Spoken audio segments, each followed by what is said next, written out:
I just say, look, white privilege doesn't exist, and look, there's no doubt that white people have more of they came here hundreds of years ago and they built upon that for generations that African Americans just didn't have. But when I get into a debate about white privilege, it's like it never goes anywhere. These people that are like, look, I wasn't a part of slavery. I've never not given someone a job, or I've never, done this, and that, and then the press is like, it doesn't matter. You're racist because you're white. You just have to know that. I've seen so many articles like that, and it just doesn't go anywhere.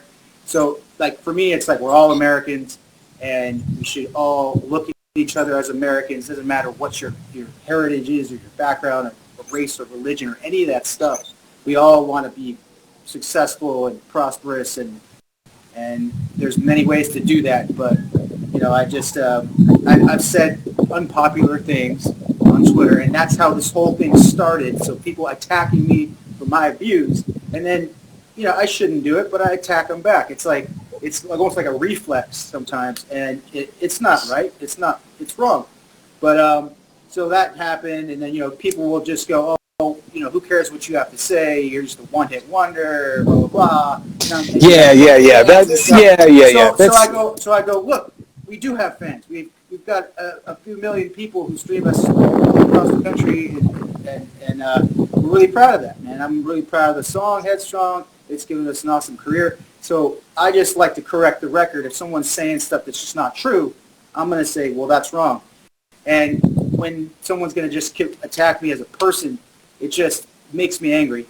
And so I attack them back. For sure. What can I attack on them? Because I'm sensitive about being attacked. And so that is what you're saying. Let's get away from that and just talk about, the positives of Trump and then the negatives, man. He's not perfect.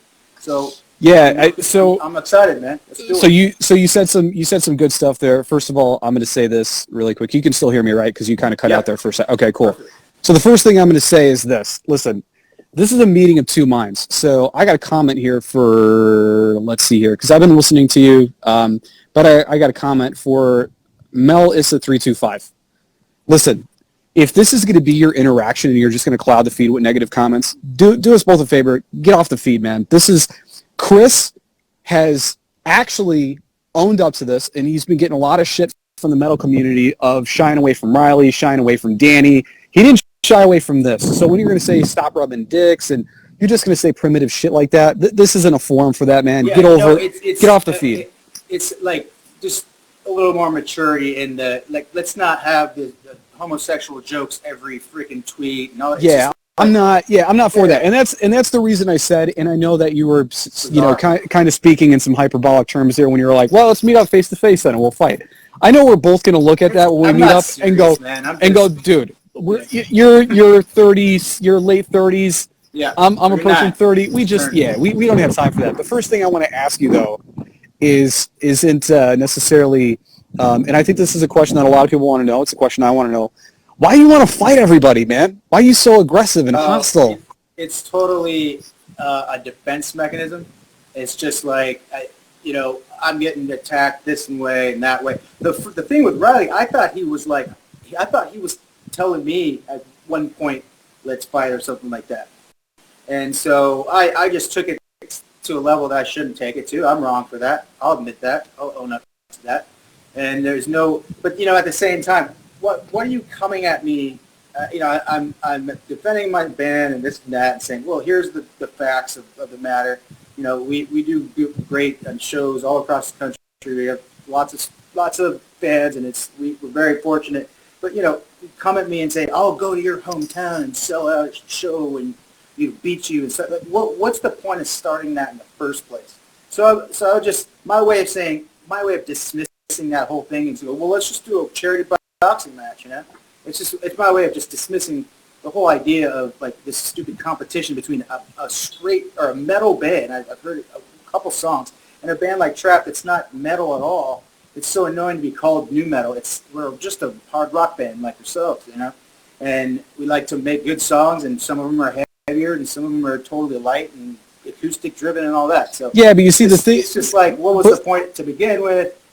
you know, the only thing that started was my views on Trump and my views on things, social things that people didn't like, and so they would just want to reduce me down to one-hit wonder guy. And that's fine.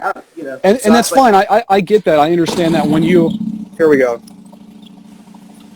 This dude rides every day, and it's badass. Anyways, so I get it. When you post your views and you put yourself out there politically, naturally, people are going to attack you. Guys, really quick here, we're not doing this for any fucking views. I don't care about views. I don't care about follows. I don't think. Intelligent thought, you know? Because I'm seeing a couple of comments come through. People are like, this is bullshit. They're sucking each other off. Listen, at this point, I just want to have. Yeah. What the fuck do you want us to do? Do you want me to sit here and be like, Chris, you little bitch? Like, this isn't a rap beef video, man. This is I'm gonna be honest with you. I got a little bit of a problem with fucking Chris. He talked some shit. He's got a little bit of a problem with me because I talk some shit. So let's fucking do this. Let's try to squash it. The first thing, and do something real. And do something real, right? It's a productive conversation. It's a sharing of views. Anybody who wants to see like a fight or some bullshit pop up on the newsfeed, go to fucking Loudwire and Blabbermouth for that. So, first thing I want to talk to you about here is just, is America great again, right? You want another 4 years. It isn't necessarily your political position that I'm after. It's the way that you approach extending that bridge to people who have opposing views and saying, hey, I get you wanted to attack me. There's people on your personal Facebook page that were like, fuck this dude talking about me. Fuck this guy. And I reached out to him and I'm like, hey man, I get it. You're a fan of Chris. You have more than a right in that opportunity to choose which side you pick. I get that. I just hope you come in with an open mind. Why don't you do that? Why do you have to be so hostile and aggressive to people who say, hey, fuck that view? Why can't you be like, hang on a second, don't fuck that view. Come in like an open book. Why do you got to approach it with that smoking gun every time? Anytime I post, I do post all the time of different views I have and this and that. If someone comes and they say, hey man, I don't agree with that. That's, what you're saying is wrong or whatever. I'm not going to go fuck you and all this. I'm not going to do that. But if somebody's like saying like, you all you do is what you're saying, like, all you do is attack someone just for their view, it being different than mine. That's not the case. So much of the time, it's someone just coming on and saying like homosexual weird stuff to me, and I don't know what's going on in their heads or if they need to get out of the closet or whatever they got to do. But it's just saying stuff and bashing the band and just straight up negativity. I shouldn't, but I do go back at that, and I shouldn't. But it's hard to control when you're as sensitive as I am, and I'll say it, So that happens. So people say that if people are lying about me and saying this and that, I'll go, fuck you, and also shouldn't do it. But like, I'll never. I will have a conversation with someone on Facebook or Twitter or whatever if I'm just as civil as the person is to me. I'm going to be honest with you. I'm going to be the bigger person, but I'm going to be honest with you, man. I don't see that, and it's just me kind of calling that out. I've looked through the Twitter feeds, and it's not a got you moment. It's not like, oh yeah, motherfucker, I got you. Now I've got ammunition in my arsenal because you're acting like a dick here, and here. It's just like politics, right? If you look at when a politician, if you bring up when he picked his nose in the third grade, no one's going to have a fucking squeaky clean resume, so I get that. But it seems like the dominant trait of behavior, and I think a lot of people say this, the dominant trait of behavior on your social media accounts. Well, are you talking about Twitter or are you talking about Facebook? I'm talking about just in general, even the people that were Twitter, yeah, like that's like it's like 5,000 people against me and like a few hundred people that are liking my tweets and stuff like that. When I'd never really used Twitter before the last 5 weeks, and I decided I'm going to use it to support Trump in any way I can, and I'm going to use my Facebook page to do the same thing. And like I'm saying, if someone is polite to me, there's no way I'm going to go and start being rude to them. I've just never insulting to me. I'm not going to insult them back. Just totally get you. Never done it. Totally get you. If people can find that the thread and show me, that's fine. But I'll say, well, this person tried to insult me, and so I did it back. So So why do it on the Trapt page though? Why associate it with the Trapt page? Because the only thing that you do is you pollute your own brand, right? You shit in your own backyard. And I get it. I disagree. So that, I can tell you exactly what's happened over the last 5 years. If you want me to tell you about that. If it's gonna be specific to social media, I'm not going to dive into that because that's going to kind of move away from the politics. Instead, let's just dive straight in, man. Making America great again. Well, I'll just say that for 6 years, I've been doing that stuff, and it has had no negative effect on our shows, our streams, our numbers across the board. If it was hurting the band, I wouldn't do it. I would be like, I'm not going to do that. So I've been saying the stuff I want to say for 6 years, and it started with the Michael Brown case and them using him as the poster child for cops killing African Americans. I disagreed that should be the case because there was evidence that he went after the gun, all this stuff. So that was one of the first things that I did, and that was 2014. And so I've been doing it for 6 years. So people go, oh, you're poisoning your brand or whatever. Look, we had 700,000 Facebook fans, I guess a few years ago, and we have lost about 10% of those people. But the other 90%, most of them are encouraging me, saying, hey, thanks for standing up for something that I never get to see anyone stand up for. Like Corey Taylor will come after people, that like Trump and say, you're just, you're a piece of shit and all that stuff. I'm just countering that. I'm just trying to go, well, let's have someone else with a voice, and I will make the points clear of why I think Trump should get 4 more years. But thank you for letting me kind of tell, what my train of thought is, and it's the band Trapt, Headstrong, Stand Up, Bring It. All these songs are about expressing yourself, not having no apologies about it, and being who you are and saying what you have to say. I just want to be an example for other people to do the same thing. Yeah, but it's just difficult to feel that sense of empowerment or feel that sense of being able to voice someone's opinion on your social media accounts and interact with you if that hostility is so easily triggered.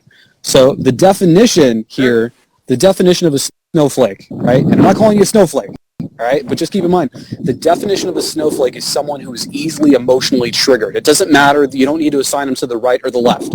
It's associated a lot of times with left because they're associated with being kind of wimps and being snowflakes. But if you're so easily triggered and you're admitting that, are you admitting that you're kind of a snowflake in a way? Well, like I said, I go back, I respond with the same vitriol that comes my way. If somebody's polite, I'm going to be polite. If somebody's respectful, I'm going to be respectful. That's the deal. And it's been like that. I like to have conversations, but if you're going to come in and just say, you know what, you shouldn't have an opinion on this, you're just a one-hit wonder, I'll be like, I'm not your fucking monkey, dude. I'll never be.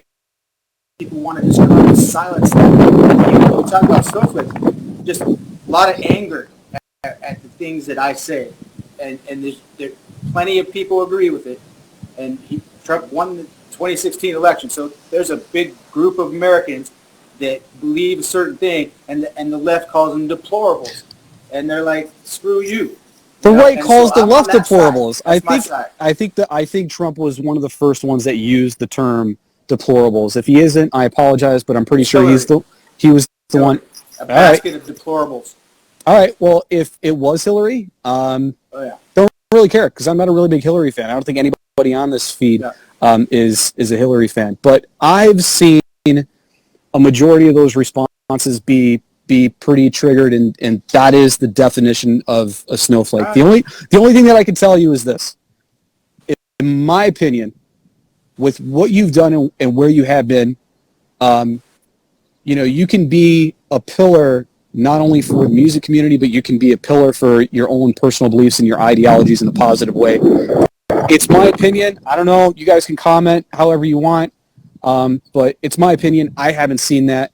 I've seen some pretty aggressive-ass, hostile shit towards a lot of people who have come at you hostile. I'll give you that. They came at me, and they've come at you hostile, but there are a lot of people who have not come at you necessarily so hostile, and you have gone back at them hostile triplefold.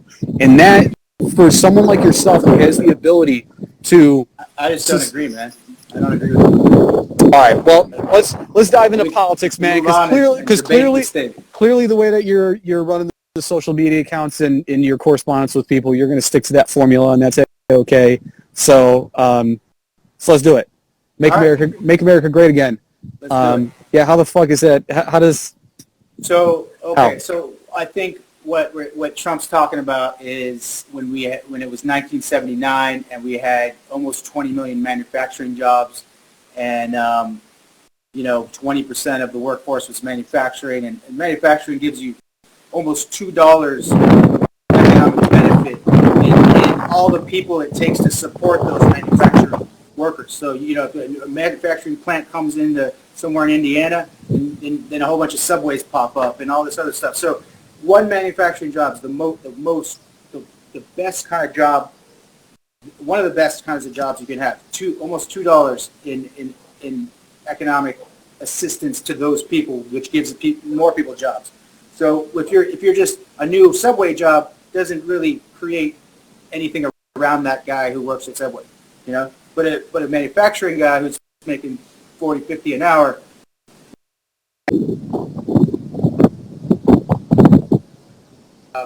Over the last 30, 40 years, you have multinational corporations that own the same media, that mainstream media, that people who own those companies own that media. So I don't know why anyone's believing that, but their thing is we need to make cheaper and cheaper and cheaper stuff. So you have free trade deals, and all that does is the rich country does the deal with the poor country, and the rich country's jobs go to the poor country. It's the most common sense thing, and we've seen it go down over the last 40 years or so. So when Trump comes in there and says, I'm going to use old school protectionism tariffs to force the perfect example is USMCA. It's the new NAFTA.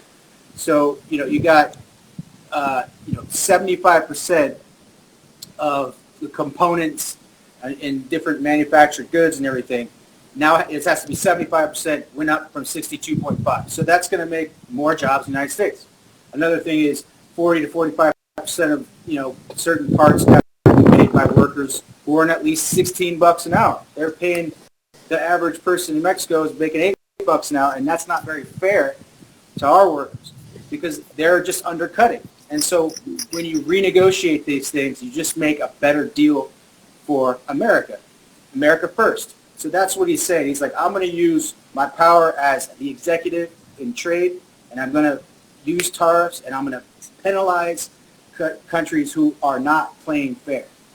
And until they rewrite the trade deal with us, I'm going to keep on doing it. So he's doing it to China, tons of tariffs. We're going to be making over $100 billion a year just on those tariffs.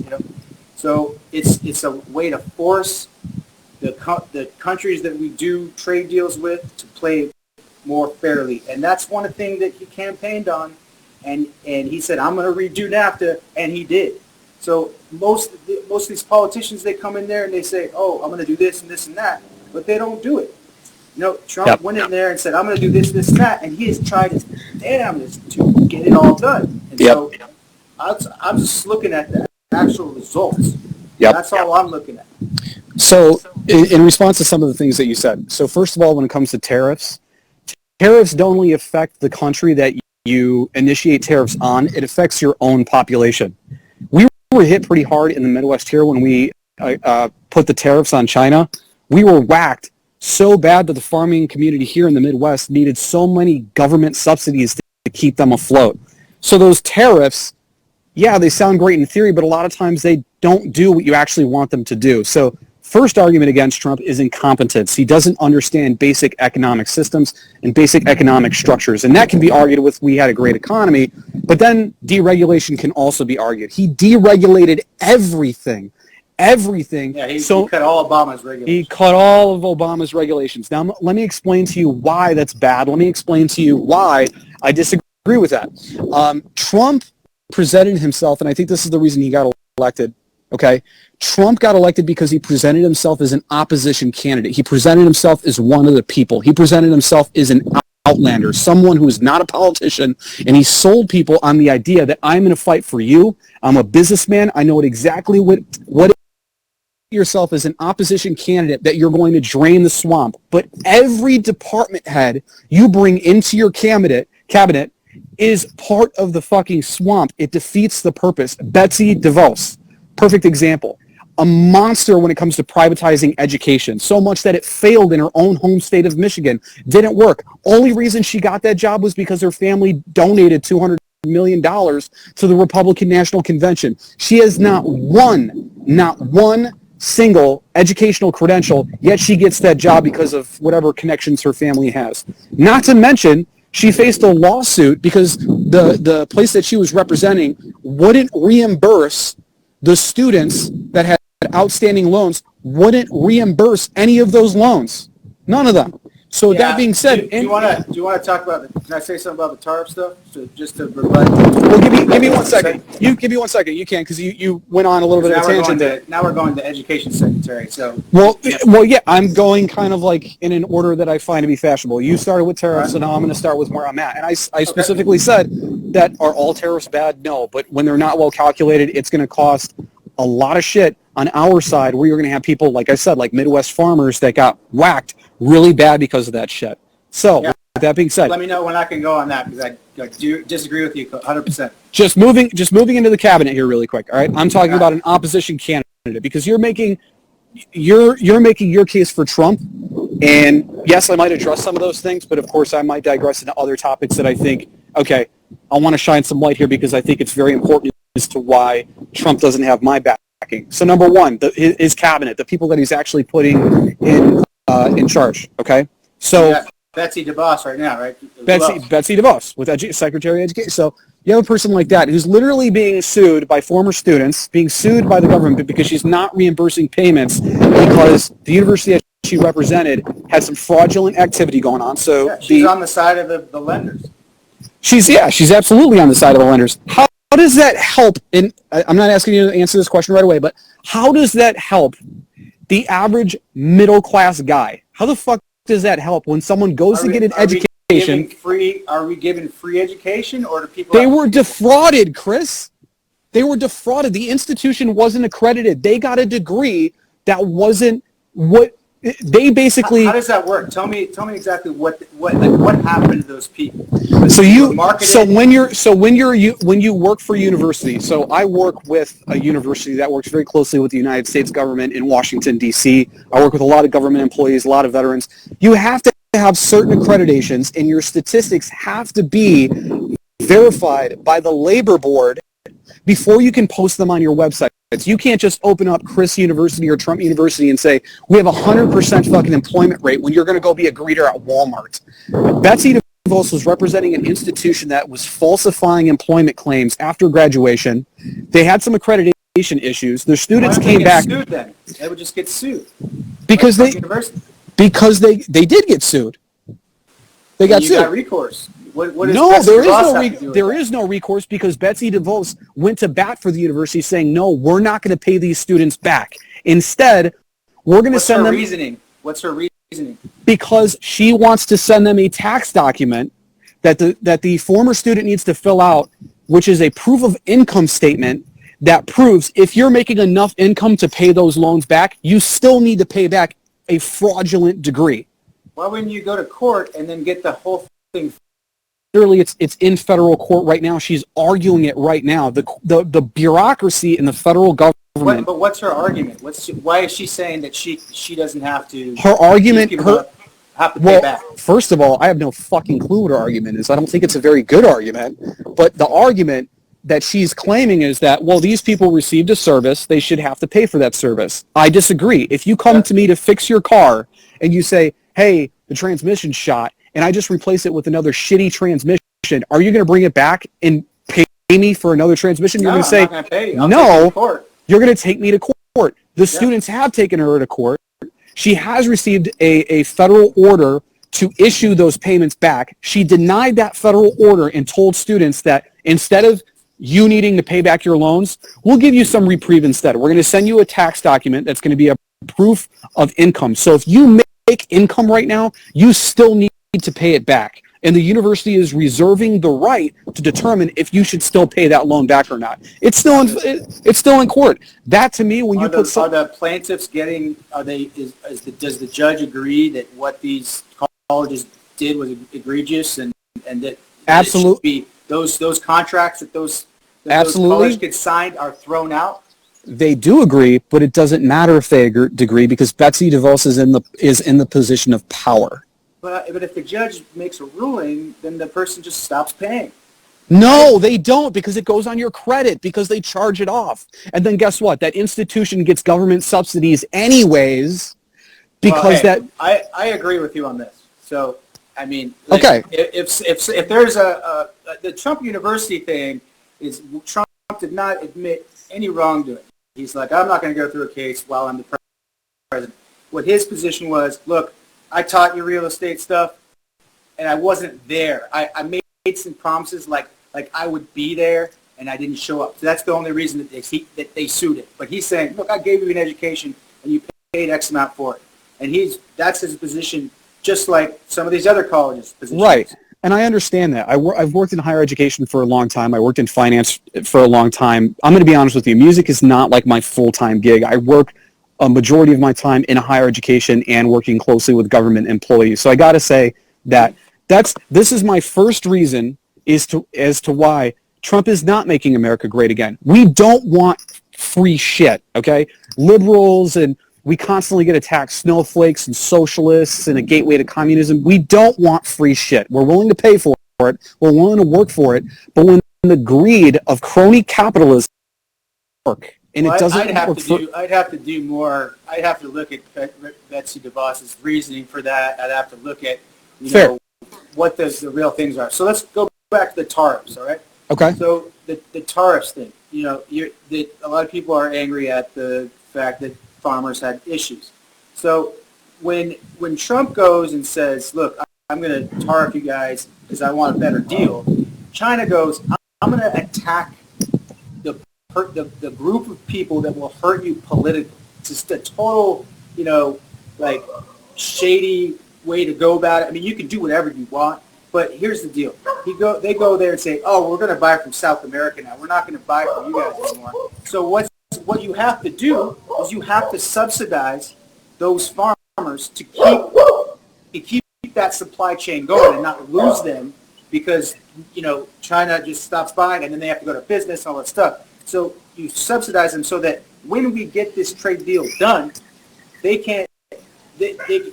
have to buy X amount. So the phase one thing, that China agreed to buy a shitload of American agriculture. So that will really help the farmers. But they have to be held to account. So if they don't do it, tariffs go back up. I mean, they didn't even really get the tariffs cut as much at all. It went from 15% to 7.5% on just, hear me out. So that's one thing, all right? It's a dirty game that China's playing to just screw one particular part of our economy. So what we're doing is trying to hit them on all fronts. And why does... Let me talk about the tariff thing. Okay. Wow. So the tariff thing, we did the tariffs. What China did was they lowered the value of their currency against our dollar. They're currency manipulators. And they dropped it 15%. So if you have a 25% tariff, and then they go and say, okay, well, we're going to make our currency weaker so that your importers, American importers, can buy more of it. And there's only so much money in the economy. So it's not like Americans can just afford more to pay more for stuff. They're still going to only be able to afford what their income says they can. So at that point, as far as the tariffs increasing inflation, what we saw when it started, no increase in inflation, no uptick in inflation. None of those those increases, the extra 10% because they had dropped their currency 15%, but that extra 10, the exporters of China ate that. They ate that and they dropped their prices in proportion, so there was no there was no problem for the American consumer. And so that's what Goldman Sachs and all these globalists, they're like, oh, it's going to cause inflation. No one's going to be able to afford anything. That's bullshit. The numbers show that there was no uptick in inflation over the last 2 years. So I got a question for you. And people could look this up. People can fact check this. Did you steal your currency manipulation argument from Mitt Romney when he debated Barack Obama for the presidential campaign? That's basically exactly what Mitt Romney said, and that argument didn't really work out so well for him. So let me tell me why. Tell me what they're doing there. I agree with you. They're changing but there's a way of their currency. We float our currency. We cannot do that. We can print more, sure, and weaken our dollar, which we should do, and this is what we're doing right now. It helps our exporters, but we let our dollar float on the open market, and our dollar's worth whatever the market will pay for it. China does not do that. China is not in a position where they can have a reserve currency to make things happen and to make their goods competitive and cheaper than everybody else's. So what they're doing is it's not fair. So that's why we're nailed. So why did President Trump say that President Xi was like a great leader and a good friend of his? I'm just curious that he keeps complimenting people, saying that Kim Jong-un is a great guy. Because it's easier Vladimir to do Putin's a good friend of mine. Well, if you like Trump so much, you should probably take some notes on Trump's tactics of telling people who are very rude and clearly not very good leaders, and maybe those are people like who are attacking your Twitter accounts, that Trump says, he's a good friend of mine. He's this, he's that. He said it about Putin. He said it about Xi. He said it about Kim Jong-un. He gave Kim Jong-un credibility by going over there and giving a bullshit photo opportunity. Same thing with Afghanistan with the Taliban, with the ceasefire. How did that go? It worked out like shit. They started firing at each other the exact same day. I guarantee that Trump wanted a ceasefire, okay, in the Middle East to last up until I'm cutting out. You're cutting out, man. I don't know what's going on. Can you hear me okay? You're cutting out, yeah. So I don't know if that's... can you hear me pretty good? I can hear you okay. You're cutting in and out. You can hear me, though, right now? Yep. All right, cool. Yeah, you were just cutting out, so I don't know if that's something like you have to try a different... All right. So in regards to tariffs, clearly we're not going to get anywhere there. Yeah, you're cutting in and out, too. Chris is cutting out. You're fine, Mike. Unfortunately. All right, it's fine. If you guys can hear me, that's okay. Hopefully he's gonna catch some of this. Tariffs, right? The tariffs affect middle class America as well. It's not only about China, and I could speak to that firsthand. I'm from Chicago. So the Midwest farmers, the people in the Midwest community, yes, they got whacked pretty bad with tariffs that needed government subsidies anyways. So my issue is this. My issue is back with the cabinet that he put together. Okay, so we've talked about tariffs. Clearly, you believe that they did a great fucking job in inflation and whatever the case may be, and that's fine. You could believe that. If you factor in COLA, okay, and I'm not talking about I can imagine some people are going to comment. If you factor in COLA, which is your cost of living, explain that to people. So COLA is what economists factor in when they factor in like wage earnings over the past, however long they're going to factor in COLA. If you factor in cost of living into, which is basically the inflation, so your cost of living, right? A slice of or a gallon of milk isn't 25 cents like it was 50 years ago or however much it was years ago. That's inflation. So cost of living goes up. If you factor in cost of living, we haven't seen a wage increase in 40 years.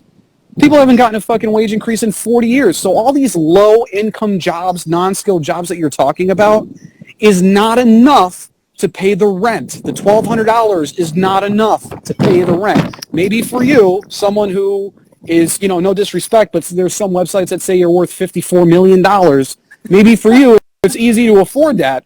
But for the average common person, right, where you get someone who's Secretary of the Treasury, a guy like Mnuchin, who also worked for Goldman Sachs, who is worth $300 million, who knows nothing about my fucking problems. He knows nothing about a majority of the commenters in this feed. He knows jack shit about the issues that they're facing. When it comes to, when I get that $1,200 check, guess what? It's going to go to rent, but how the fuck am I going to pay for food? How am I going to pay my car bill? Most Americans have zero savings. They have nothing. They're living paycheck to paycheck because of 40 years. That's another guy, right? And I think earlier when you spoke about, the government spending money on the economy, it's a principle called quantitative easing, where they spend money on government securities and government programs and stocks. It's called quantitative easing, and yeah, it absolutely works. It worked during the FDR administration in 2000. They did $4 trillion and from 2009 until 2015 at 0% interest rates, and that was what did the whole bull market from 2009 to it started to die out in 2015-16 because they started trying to not quantitative. They tried to not do it as much. They tried to rein it back in. The second they start reining it back in, we had problems. The second they started doing the interest rate up. No, you see when Trump decided to start repealing certain legislative components in the Dodd-Frank Act, including the Volcker rule, starts taking and stripping the Dodd-Frank Act, which is what rules you think were taken out and what you think they did? Well, there's numerous things that. Well, for one, there's obviously predatory lending, right? There's predatory pieces of the Dodd-Frank Act, the Volcker rule, that are going to make sure the bank abides by certain rules. The whole predatory lending thing, it's like the Americans have their own brains because I bought properties here and there. It's like I know what I'm getting into. Like that 2006-07 time period was like everyone with a pulse could get a loan. You had strippers having 5 houses and all this stuff, and then they get hit, and then they're foreclosed on all 5. It's like, come on, you knew what you were getting into. You signed the contract. It's the same thing with. If you have a financial advisor, right? Yeah, you can do the math, but I think you're extending more credit to the institutions than they deserve. If you're sitting down with a financial advisor, yeah, I'll agree. The consumer has some responsibility. If it's a lender, just this mommy daddy government thing, and so it's like I'm the right. And it's nothing to do with the government. It has to do with trusting the fucking institutions to tell you the truth. Responsibility, man. They just got to have more self-responsibility. Right, but at the same time, you're having millions of people's lives that are ruined. And someone actually posted a really good comment. Whose fault is that? It's the fucking banking institutions were lying to people, Chris. They were lying about the interest rates. That's why when you go, if you've bought properties, you mean the 3-1 arms, the arms that after. Well, when you do, the annual renewable mortgage, right? When you're doing the 1, the 3, the 5, and you could adjust it. It's adjustable rate mortgage. It's an adjustable rate mortgage, right? When you buy a property, I feel sorry for those people, man. They went in there, they bought a house for $300,000. But when someone lies to you, Chris, someone lies to you and they say when you're in front of a banker, you have to read the contract.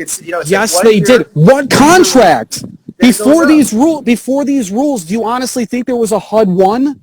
It wasn't a HUD 1. It was these regulations that required a bank to put a HUD 1 in your closing documents. You've got to read it and know the terms of that. You got to know when those payments are going to go up after. I understand that, but how many banks paid fines because they were falsifying documents? Bank of America, Wells Fargo, you've got Chase, you've got Citibank, the worst things they did was they put a bunch of loans, securitized, thousands of loans into one security, and basically were having the Moody's and Fitch, value these things at totally wrong. It was like they're valuing it at AAA rating, and these things were pieces of shit.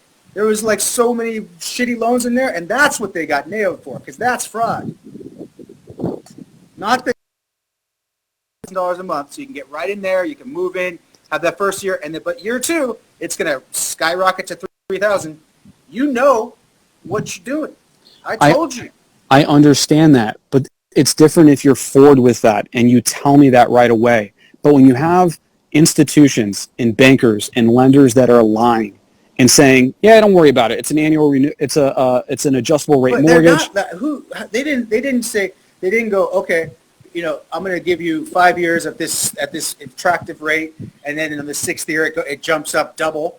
If it was a 1-year thing, they're not going to say, "Hey, 5 years from now, it's going to go up. Don't worry. You're for 5 years, you're fine." But then actually, after a year, but it's a disclosure rule.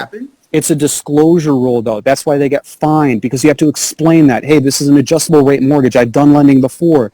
This is an adjustable rate mortgage. In 3 years or however long this adjustable rate lasts for, you don't know what the interest rate is going to be. But nobody wow, knew, I'm fucking up it's here. Adjustable, and nobody knows. It's Right.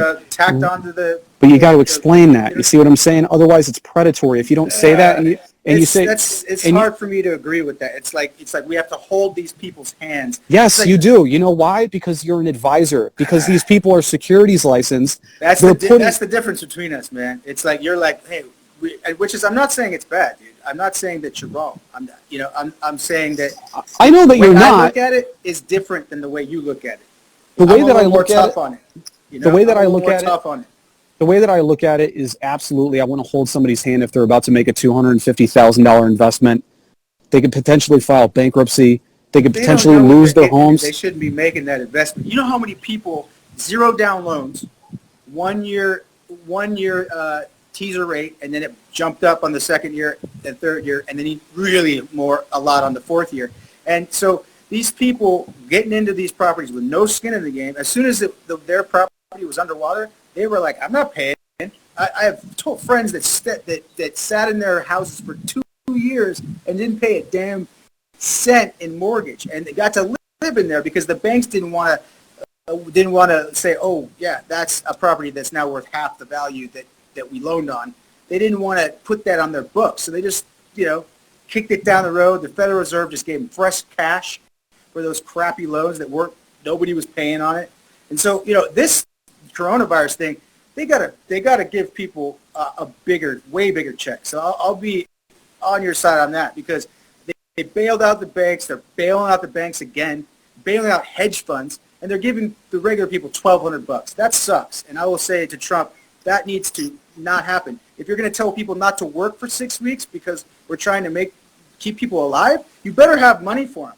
And you better it's like unbelievable how many small businesses are having to fire people, because the $350 billion that's supposed to go out there and be loans for that was snatched up in 5 days. Now Pelosi is trying to go, well, we want a bunch of stuff if we're going to give you $250 billion more. It's like, get that money out. You got to, not 350. They've only helped 5% of small businesses. That's bullshit.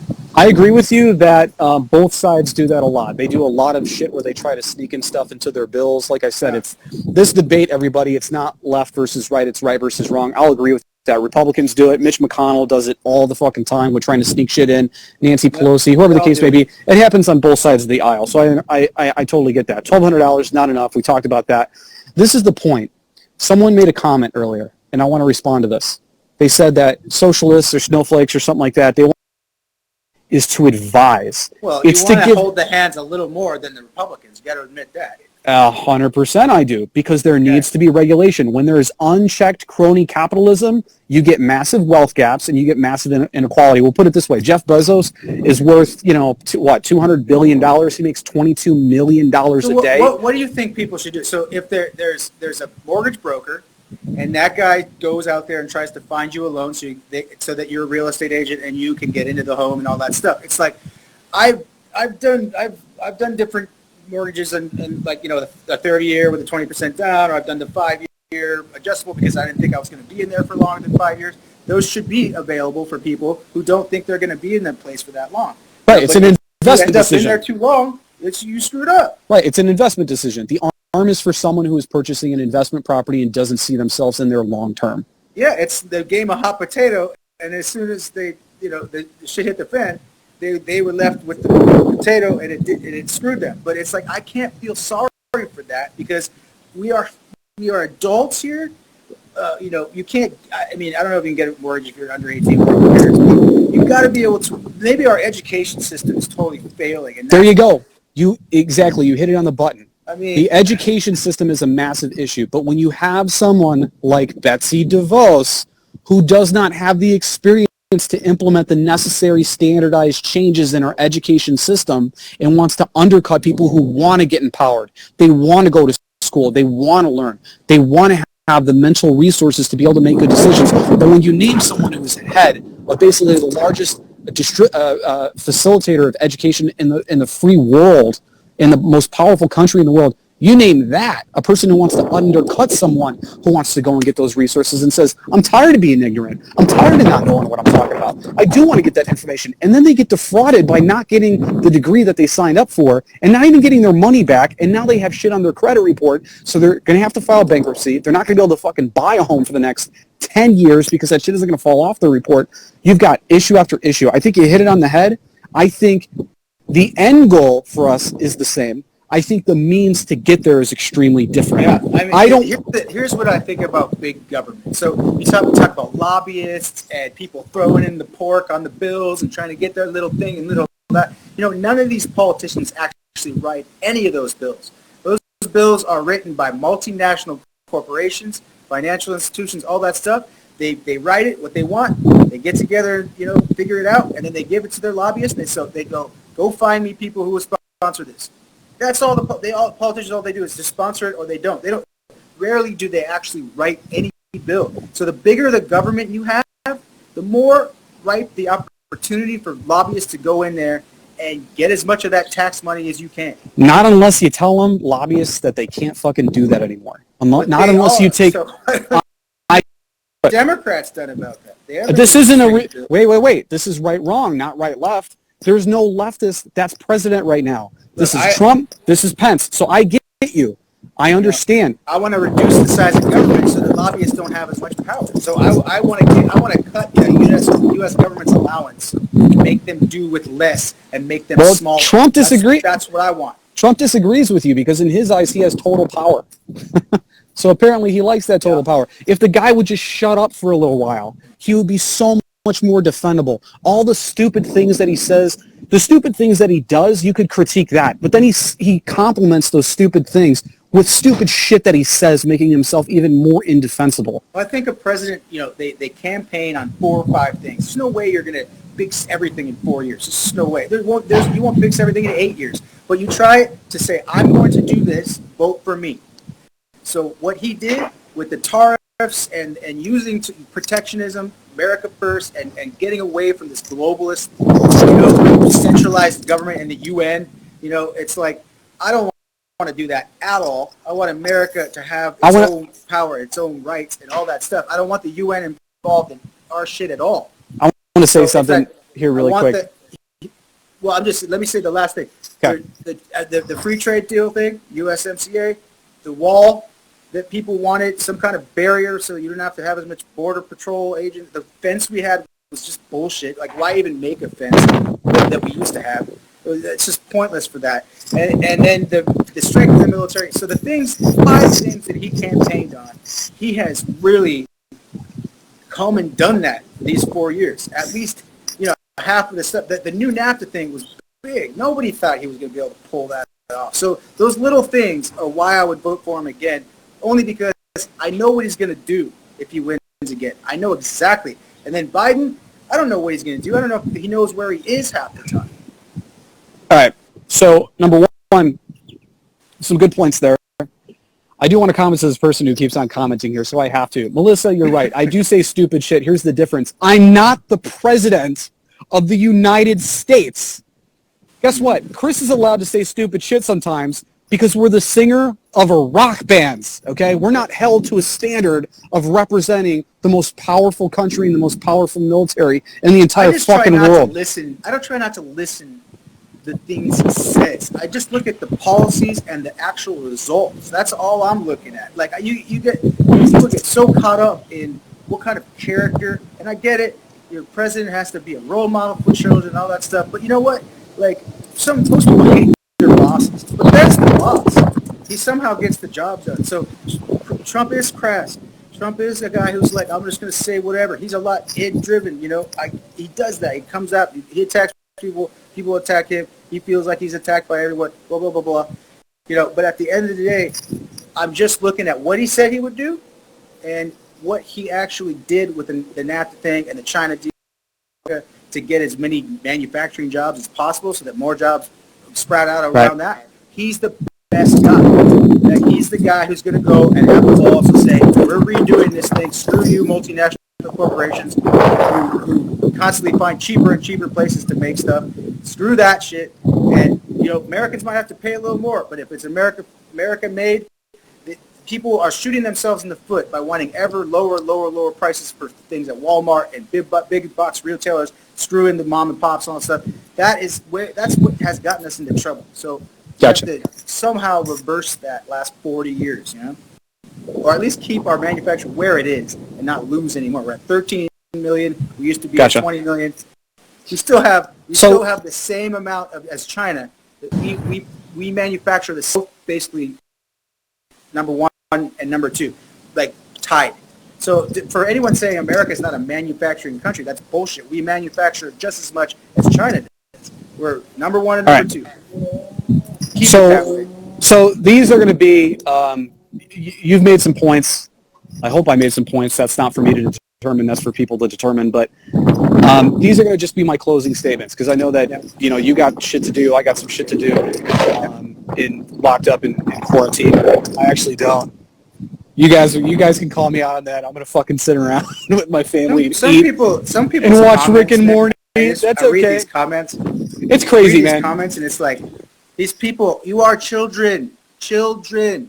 What is you're coming on here making comments like you do. It's the most immature children stuff I've ever seen, dude. That's what pisses me off, man. I understand that, and I don't mean to counter you on this or take a classy move, but I don't think they're children. I think that some of them are trolls. Some of these things they're saying is I think that 90% of them have good intentions, and then you'll have that 1% that are trolls. Talking about sexual stuff, and what are you doing? What are you talking about? Yeah, so dumb. It's whatever, man. Listen, these are my closing. These are kind of my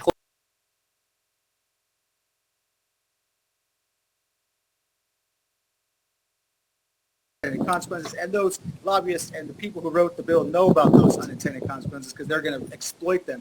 But the smaller the government, the less they can do that. Let me say one thing about the virus stuff. Okay, so all I got to say is middle of January, China and the WHO both said it's not even human-to-human transmission. So they finally admitted that I think the third week in January that this is serious, and the second there was a case outside of China in South Korea, Trump said, "I'm shutting off the travel from China." This was January 31st, declared a national health emergency on January 31st. Pelosi introduces a bill to say, "Oh, we're going to take that power away from you to be able to ban travel." So he's up against people who just want to screw him and make his life much harder. And I want to say another thing about this virus. Our healthcare system is the best in the world if you can have access to it. So in 2010, we're ranked 37. Look, here's 500,000 people. 500,000 people file bankruptcy a year. We're ranked number 37 in healthcare. Okay, let's just look at our performance on this virus. So you got the top 5 European countries: Italy, Spain, Germany, France, UK. Those 5 together are about the same population as U.S.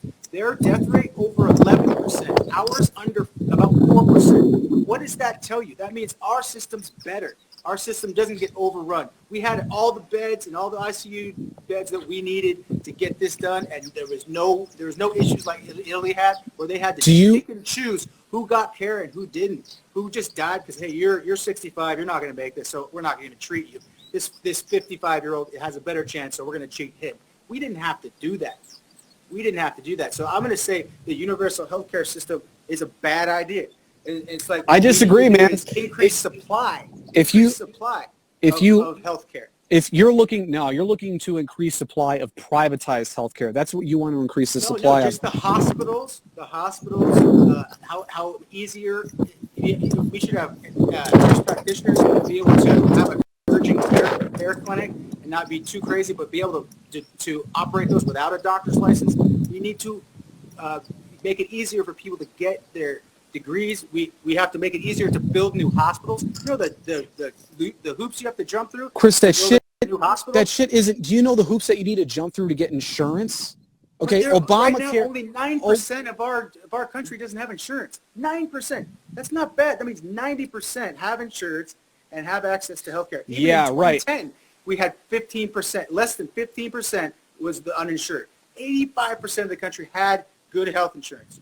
So I'm just saying, what we did that's all fine, but we're still It's ranked. not that bad of a problem. People say it's such a problem. If we had It's 50%, absolutely a problem because if I leave my employer, I don't have health insurance anymore, man. I don't have that private health insurance. 1 out of 10 people And guess has a what? problem right now. And guess what? 1 out of 10. It's not that. That's an A minus, man. And guess what? If I go to the wrong hospital, I'm fucked. If I don't have private insurance, I'm fucked. If I go to the wrong practitioner, I'm fucked. I get the wrong medications, I'm fucked. I go to the wrong pharmacy, I'm fucked. I get charged co-pays, deductibles, all this shit. Do you have health insurance?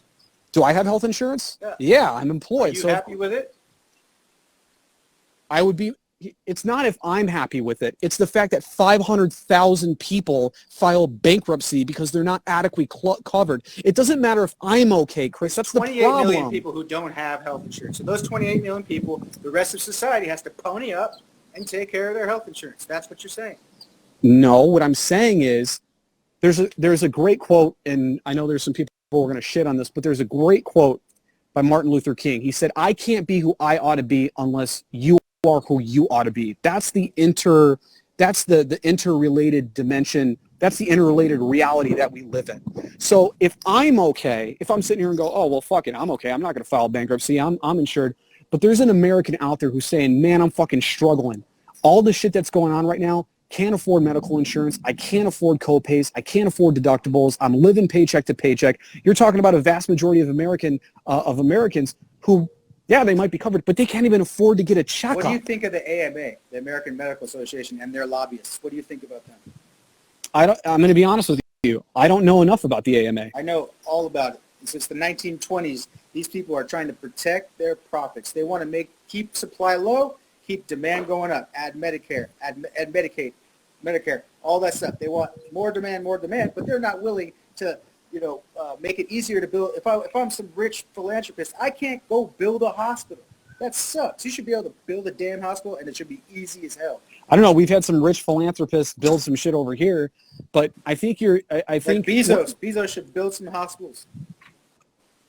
I just can't find the argument in someone actually believing that healthcare is not a human right. Like we have the right to pursue life, liberty, and the pursuit of happiness, but how can you do it if you're fucking sick and you can't afford to get taken care of? And then your fellow man looks at you and goes, sounds like you just need to work harder, brother. Dude, that's not middle-class thinking. Understand, that's not middle-class thinking. Yeah. Listen, and this is not a personal attack, so don't take it as that. 90% that have health insurance. Dude, I don't, listen, again, number 37, 500,000 every year, every 10 years, that's 5 million people. That's over 1%. That's almost 2% of the entire American population. And then if you include the adult population, it's vastly increasing the people whose lives are ruined because they can't afford it. You have private health insurance companies that deny you because of pre-existing medical conditions. In fact, Donald Trump is actually backing a lawsuit right now saying that private health insurance companies should be able to deny you for pre-existing medical conditions. So if that's the case, you need to go and get a separate supplementary insurance policy with a higher deductible and higher premiums, which is fucking bullshit. That is not okay. Somebody's to me, going to have to pay for it. So, it's like either we do it. I mean, if the majority of Americans are like, look, we want to add, an extra 2% for anyone making over $200,000, I'll be fine with that. That many more people be insured. It's like, I'm not like a miser. I'm not going to be like, I would want to have everybody have health care. Of course I do. But what I don't want is the government running anything because they suck at it. U.S. Postal Service loses billions every year. We have the VA. So many people talk shit about the VA, and that's so many people talk shit about you. Is it true? I don't know. I know a lot of people that like the VA up by my area. In fact, if you look at a majority of them, they got good ratings. There's a lot of people who actually like their VA healthcare providers. That would be the example, but it's a smaller pool of people. It's like they have their own doctors, they have their own hospitals, they tell doctors how much they're going to make. So in America, you've got these specialists. When I was in Beverly Hills, there was gastroenterologists, ear, nose, and throat guys. They didn't even take any insurance. You had to just pay in cash because they don't want to wait to get reimbursed. They don't want to wait for how long it takes for Medicare and Medicaid to pay them, or even Blue Cross, regular private insurance. They don't want to wait. These guys are so good at what they do. They can just do whatever they want. you know. So there was a study that was released by Yale through the Lancet that said and actually proved you could actually go on there and mess with the widgets. I highly encourage everybody to do that, where they said, what if we actually socialized Medicare? And everyone's afraid of that term, right? Socialism, it's a gateway to communism, et cetera, et cetera. They just don't understand. Most people, I will say, there are some people who probably are on here that do understand it. They said that it was approximated to save us over $500 billion to socialize medicine. To socialize medicine. And there's a study on this that they did for a long time. Let me explain to you one of the reasons why. Most people, when they file bankruptcy, what does that tell you they did? That tells you that they went to the hospital, like a lot of people do. They didn't pay their bill because they couldn't afford it. And that bill got charged off to a collection agency, and it's so much that they can't afford to pay it. They broke their foot, they had a kid, they did this, they got in an accident. That's the argument whatever the case may be. Hospitals make. Hospitals say, we got to pay for those guys. They're not paying us. We have to jack up prices for everyone else. No, they get government subsidies to cover losses anyways. The healthcare industry, industry, they say. Not enough. Right. So if we socialize medicine, maybe we wouldn't have that issue. Maybe we're supplying them with government subsidies anyways. Yeah. What do you think? Are you just on the health insurance? Like, because you look at Venezuela and they have almost 700 state-run companies, and over 70% of them lose money. Probably like 80, 90 now. But they just run businesses badly. When they say, "Oh, you have a skill, well, we're going to tell you how much you can make from that skill," I'd say, "Fuck that." If I'm going to go through do all that work to get a freaking doctor's degree and all that, I want to make my own rates. I want to say, well, I think I'm the best. I'm going to charge X amount. I don't want the government to tell me what to do. So if the government's saying, well, hey, sorry, buddy, I don't care how long you work this, we're going to do a new system. We're going to tell you how much you can make for everything. That Medicare and Medicaid, they tell the doctors how much they're going to get reimbursed. And doctors don't take it. A lot of doctors have a X amount they're going to do with Medicare and Medicaid, and then beyond that, they don't do it. You know, because they know it's not run well. Most physicians want to take private insurance right now because it's offered. That's the issue that I had with a lot of people who are running that wanted to do a hybrid plan. Where, if you want private insurance, it was that guy, what's his name, from Indiana, Peter Buttigieg, who said, well, I want to do Medicare for all for those who want it. The issue is if you do Medicare for all those who want it, the doctors are still going to be able to determine which coverage they want to pick. That's the issue. I think that you can have a bare bones thing. Someone made this comment a minute ago, and I really want to respond to this, okay? When we were in the crash in 1929, all right, because you guys can do this historical research. When we were in the crash in 1929, FDR administration comes in, and shit is hitting the fan, okay? The socialists of America, and keep in mind, I'm not a communist. I've said this before, but for people who just jumped in, I do believe in private property. But the socialists of America, okay, the Communist Party of America, the union labor leaders, right, went to the FDR administration because they had millions of people that were backing these organizations, the Socialist Party of America, the Communist Party of America, and the union leaders. They went to the FDR administration and they said, look, all right, we got a lot of people who are paying their dues right now. We got a lot of people that are affiliated with their organizations, tens of millions of people, and we're pissed. If you don't pass significant reform, we are going to have a revolution. So FDR said, all right, pump the brakes on that. Let me go to the business community and let me talk to them. You can look this up. Everyone can look this up. Okay? I heard it was all the capitalists that tried to make an army and they were going to try to take out FDR. No. All the right-wing. He went to the right wing and he said, guys, look, okay, it doesn't make sense for the right-wingers to do it, and I'm going to explain to you why. He went to all that New Deal stuff. They didn't want all that welfare. He went to the business community and he said, look, guys, we're going to need to pass some serious legislation because the Communist Party, the Socialist Party, and the union leaders that are here are threatening a revolution. However, I can't pass these programs unless you guys pay for it because unemployment is so high, we don't have the tax revenue to pay for these social programs. So social programs come into play, Social Security. You have basically public employment that employed 15 million people. You've got unemployment that happens. You have all these social programs that come out of it, and the rich people paid for it because FDR went to them and said, if you guys don't give me the tax money, if you don't let me tax you, you're not going to have any money to begin with.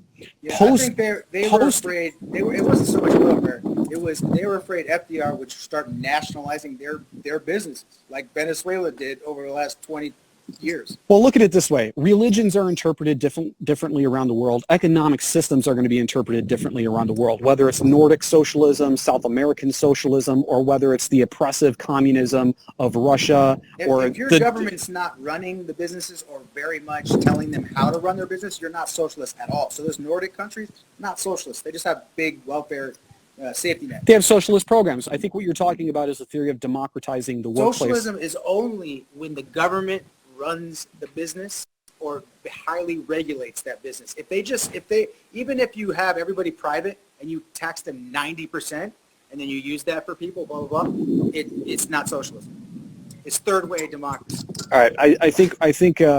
I think we're going to need to do a part 2 of this because I'm not too sure you and I'll do my homework just to make sure I'm good. But I wanted to make a point because all about the socialism, there were actually some comments that were coming through and it looked like they were like real people. Can you that were talk about democratic socialism versus socialism? Because I don't think people go, oh, it's Bernie should never have called himself a socialist at all. That's why he got had the same ideas and didn't label himself that. But just because you can vote for somebody to socialize everything does not mean it's any different than just some guy taking power like a tyrant and then imposing socialism. There's no difference.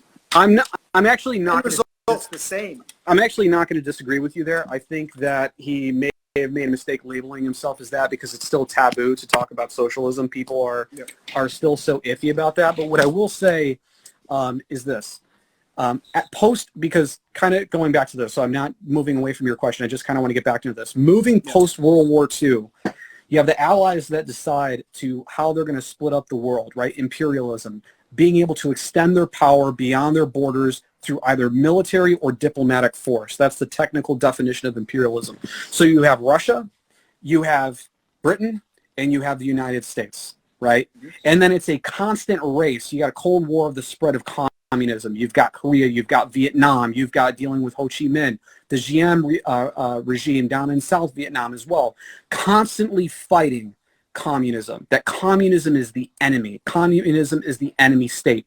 I do not, so for anyone who's like, oh, this guy's a communist sympathizer, go fuck yourself, because that's absolutely not true. I'm not saying that. I'm trying to help people understand the taboo of talking about it, right? Any unchecked, because they're going to point to Russia, they're going to point to China, but unchecked crony capitalism, I'm going to say this, unchecked crony capitalism is just as harmful and damaging to citizens as unchecked communism. Well, in America, period. We've never been a capitalist society. We're mercantilist.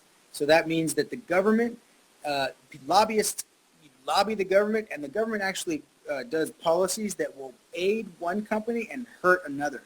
So it's not unfettered capitalism. It's not just like there's no regulation, go do what you got to do. It's regulation that helps one guy over the next if he's got more lobbying power.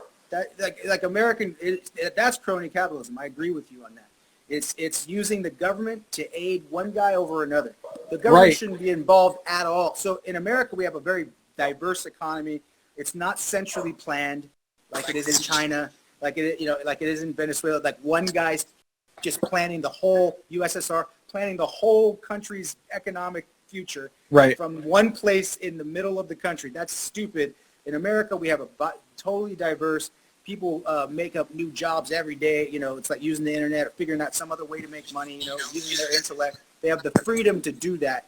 And so the more the government gets involved with regulations, this and that, it's going to help one guy over the next. Those regulations, the big government regulations, they help the big companies that can afford it. It hurts the smaller guys. It hurts the small businesses. And Trump has done most of that. He is deregulated to help those larger companies. The EPA. I'm saying the regulations hurt the small guys over the big guys. The big guys can afford anything. They'd rather get their competitors out of there.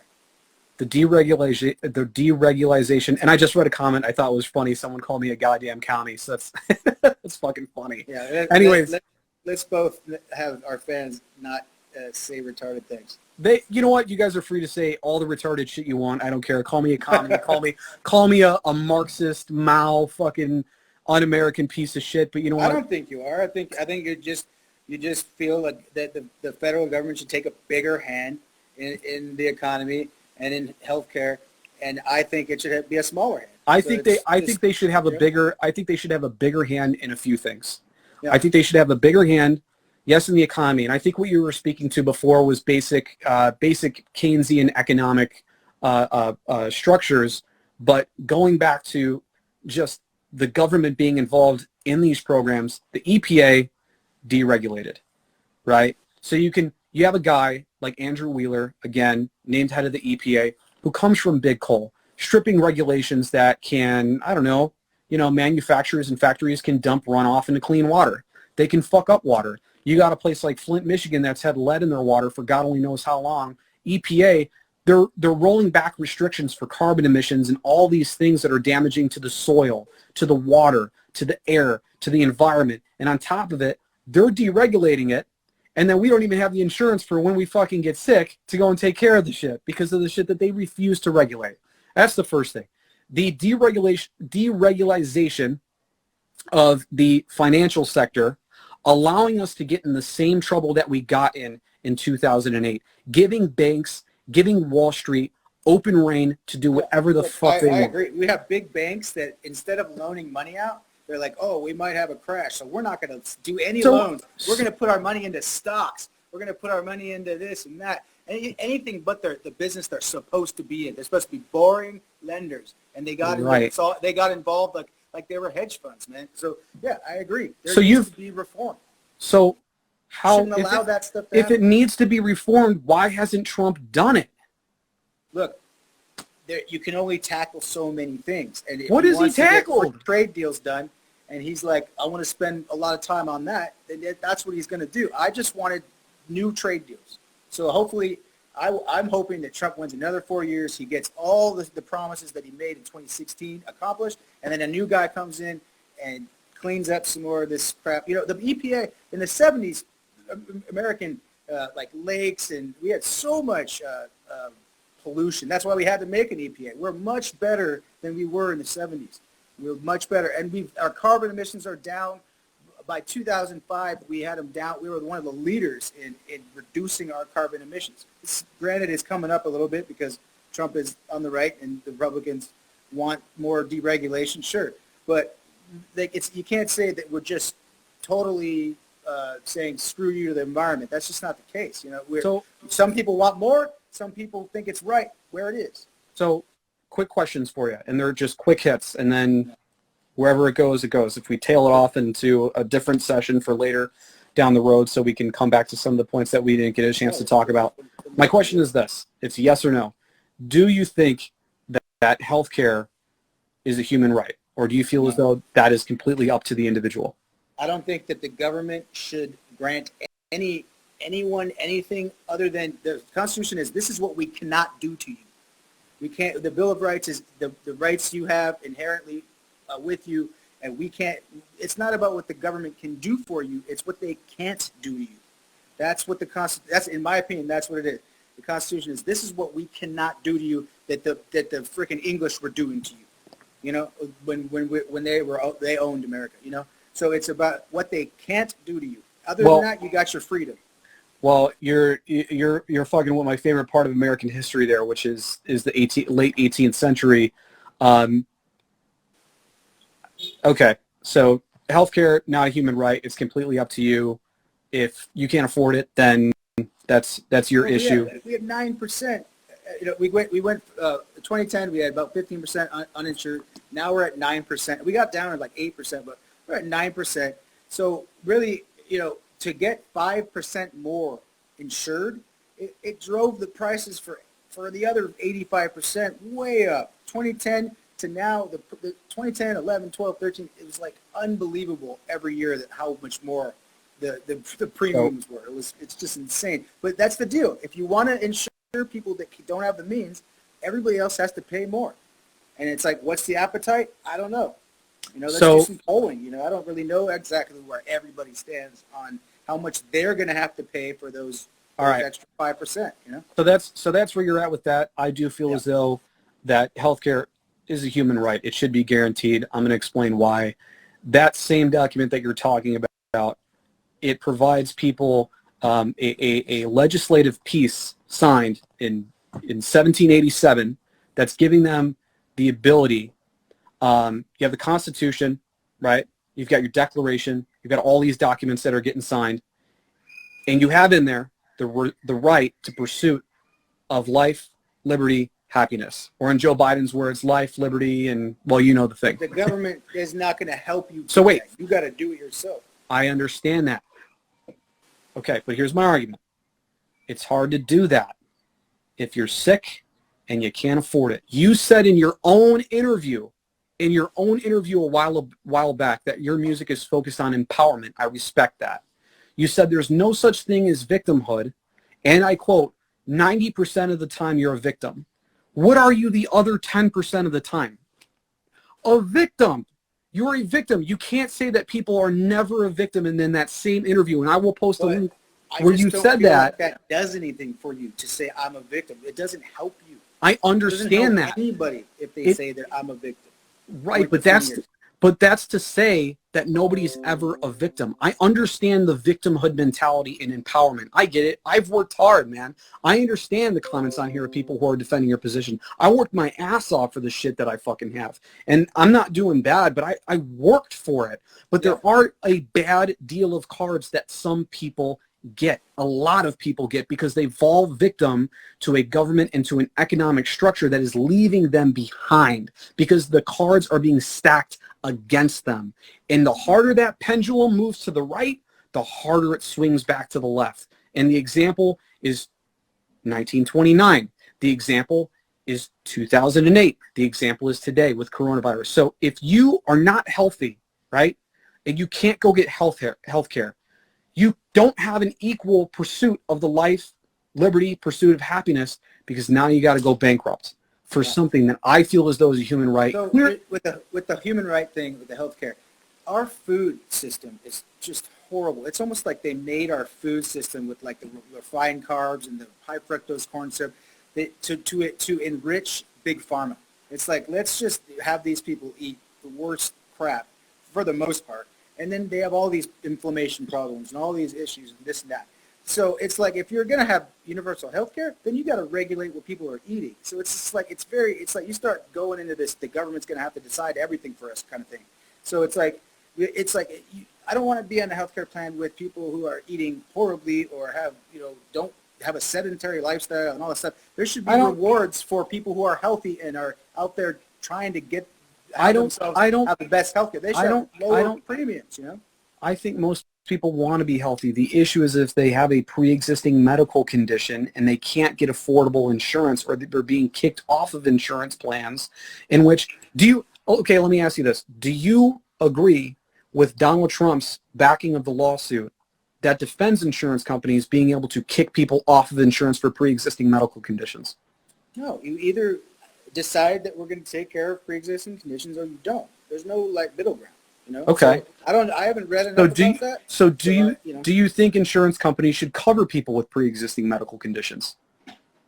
Yes, but here's another thing I'd like to see. I'd like to see not one size fits all healthcare plans, which is what Obamacare did. It's like gives you everything. I'd like to go in there and say, you know what? I think my heart's going to be just fine. I work out, I eat right, blah blah blah. And anytime if my heart is a problem, you don't have to cover it. But I want a lot lower premium. So it's like you should be able to pick and choose what the health insurance company is going to cover or not. Is you should have that freedom if you want. If you want a bare bones, real cheap one that just like in case you break your arm and you get an ambulance, it doesn't bankrupt you. It costs $40,000. There should be a plan like that. Well, if you want comprehensive across the board, you should get that. If you don't want mental health in there because you don't think you're going to have a problem with that, you shouldn't have to pay for that. So there should be more choice in the healthcare plans.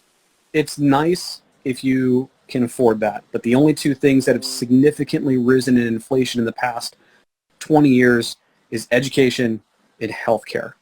No. So it's nice in theory, Chris, but the fact is that it doesn't work. Private insurance companies I would like to buy a healthcare plan where I take out a number of things and it's way cheaper. I want that option. So if you paid a little bit more in taxes and everyone gets a quality uniformed approach versus not paying a little bit more in taxes, but you get to buy your own private health insurance company and the other people worry about themselves, what option would you go for? So like an Australia system where there's a public, but then you can also buy some private? No, you got to have one or the other.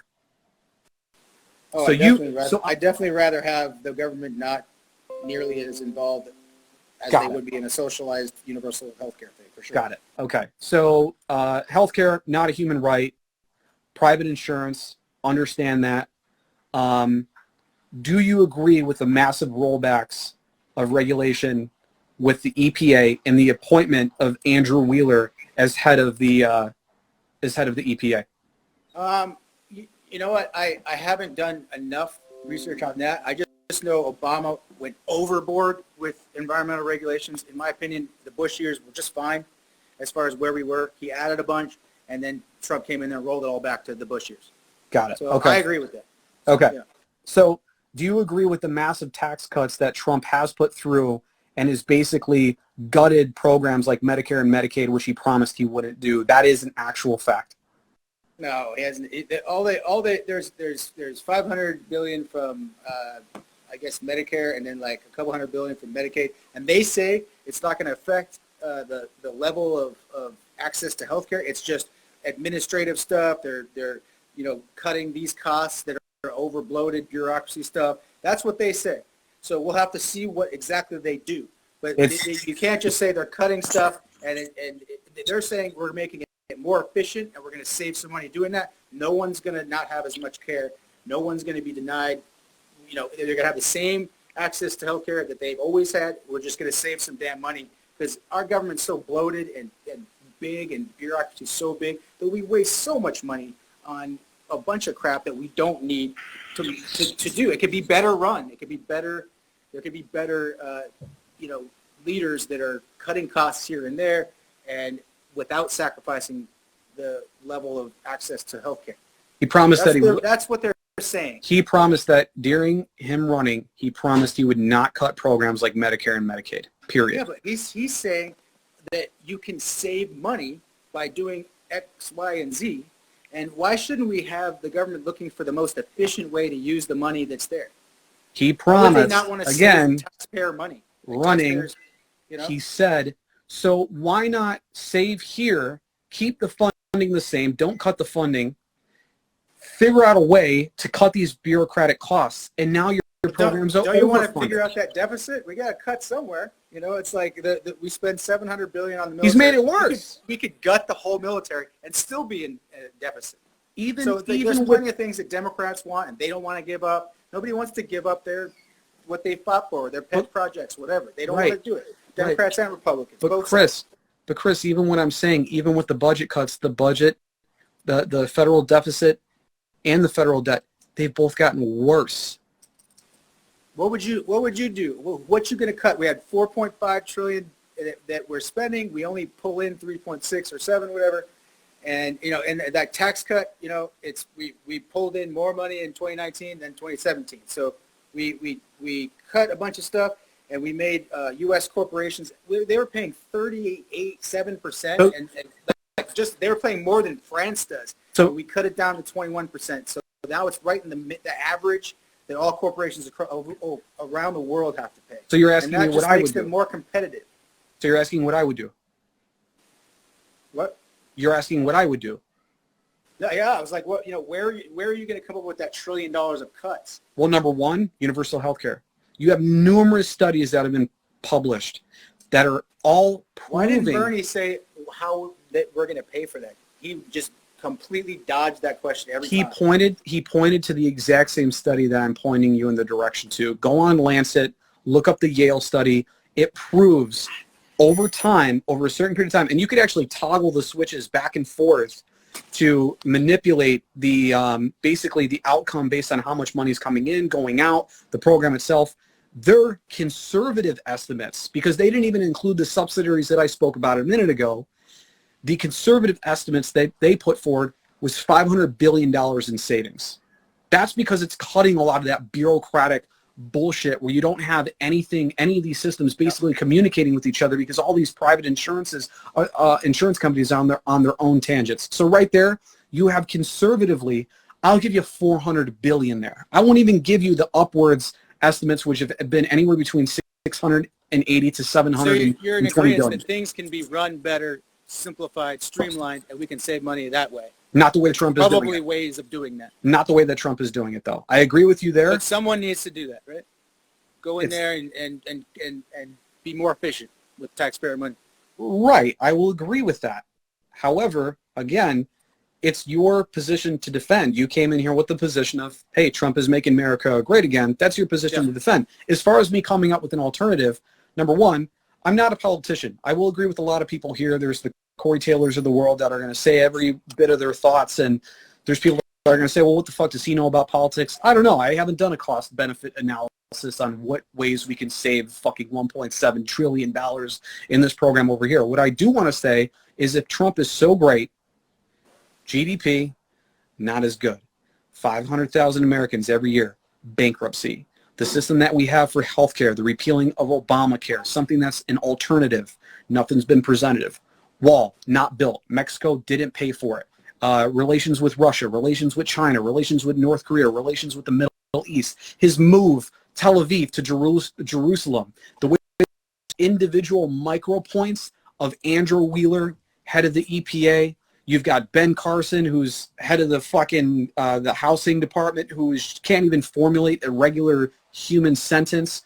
You've got Betsy DeVos. He's put in all of his family in positions of empowerment. If that's not a conflict of interest, if that's not doing the opposite of draining the swamp, and you feel as though that's doing it, we'll see you at the general election, brother. The people working for him, I mean, I think they're doing a job that's fine. As far as the GDP, I don't have too much problems with what you're saying about the swamp stuff. But as far as GDP, when he's talking about 4%, 5%, that's under the assumption that the Federal Reserve is going to keep the damn interest rate, Fed funds rate at 0%. They jacked it up to 2.75 over the course of a year as soon as Trump gets in office. That's the reason why we didn't get to where he said he wanted to get to. You know, it's like you had the Federal Reserve. They were jacking up interest rates. If they kept the damn interest rates at 0%, we would have had 5% GDP. I don't know why they jacked up interest rates only to push them back down to zero again. It was so dumb. The Federal Reserve screwed that up. They should never have increased interest rates ever. They should just keep it at zero for the damn future. That's what they're going to have to do. Well, when you have different regimes like Yellen was in there for a while, you had Ben Bernanke in there for a while, and now you've got you've got the chairman of the Fed, you've got Mnuchin. Those were chairmans, but now you've got Mnuchin who's in there. So I hope they keep it at 0% forever. All it will do is help Americans. 0%, never charge interest, print that money like we're printing the hell out of money right now, and never charge any. They should just give loans directly to people instead of giving 0% loans to banks, and the banks go and charge 9%. Who should give loans directly? Who should give loans directly to people?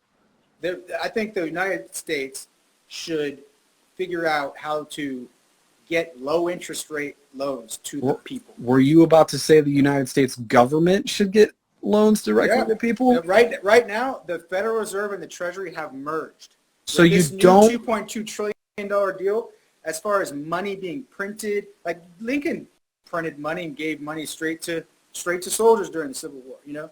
And so in one thing I will say that it doesn't require much to take money from the Federal Reserve at 0% and then loan it to people and make 5% of free money. That is something I would say. Let's nationalize some of that. I'll be on board with you on helping people get money at low interest rates and circumvent these banks, because these banks are practically socialists anyway. They get bailed out every 8 years, you know. I was going to say, it's interesting that capitalism is so great when socialism needs to save its ass every 10, 15 fucking years. And these corporations get they're these socializing the losses and they're privatizing the gains, you know. 100%. Cool. So when you look at that, and you got a guy like Trump putting people in positions of power that are okay with that, Chris. They're okay with that. Well, then they should be fired. I think that's bull. So I'm not going to say Trump's the perfect guy. I'm going to say that for what I wanted, which is renegotiated free trade deals into fair trade deals, he has an A+ on that for me. And that alone is why I would vote for him again, so that he could get that job done.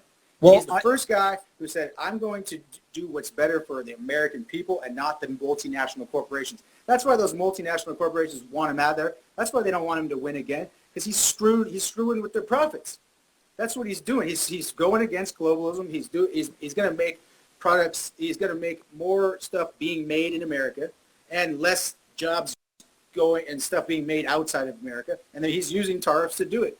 And that's what I wanted to see. And it's awesome to see that. There's so many problems, of course. No one's going to get it all right. But as far as fair trade deals, I want that. I don't want these free trade deal, no tariff, rich country with a poor country. All the jobs from the rich country are going to go to the poor country. Anyone should be able to see that. It's logic, common sense logic that would occur. And that's what's happened over 4 years. And Bernie totally agrees with that. Well, totally agrees that we should redo these crappy free trade deals. He didn't want to do TPP.